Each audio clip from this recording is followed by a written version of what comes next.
Hello mga kamosang! Hayaan yung isama ko kayo sa araw-araw kong pinagkakabisihan. Tara! Aray ko!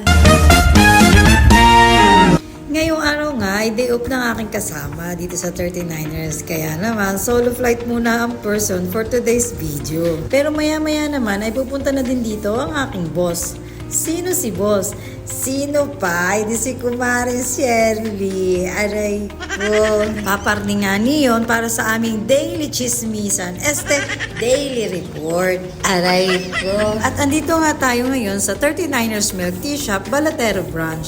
Meron din po kaming branch sa Sabang mga kamosang ha. Meron tayo sa Sabang Baywalk at meron din tayo sa Sabang Palengke. Sa isang milk tea shop nga ni ay basic lang naman ang mga gawain. Cleaning, setting, at saka preparing. Ika nga ay nasa sa iyo na kung bibilisan mo o babagalan mo. Ang mahalaga may time management ka, diga? Aray ko. Basta pag ako nandito, chill lang. No rush, ika nga. Wala namang bossing. Aray ko. Unang-unang ang gawain dito ay ang paggawa ng tea. Kasi nga ni, ito ang pangunahing sangkap sa paggawa nga ng ating milk tea. Tapos susundan mo ng paggawa ng pearl, paglabas ng siomay, at ng iba pang snack. Meron nga din pala kami ditong cheese takoyaki at french fries mga kamosang ha. Pagkatapos nga ni, maprepare ang lahat, ay punta na sa labas at magtawag ng customers. Aray ko. Ay everyday man din talaga mga kamosang ang report namin dahil pagkakasakit man din sa ulo pag nakakaliban kami sa reports.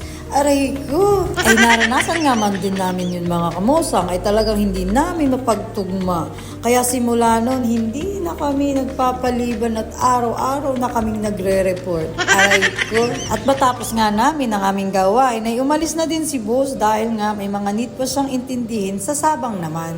O, fast forward, naging busy din naman ang inyong kamosang.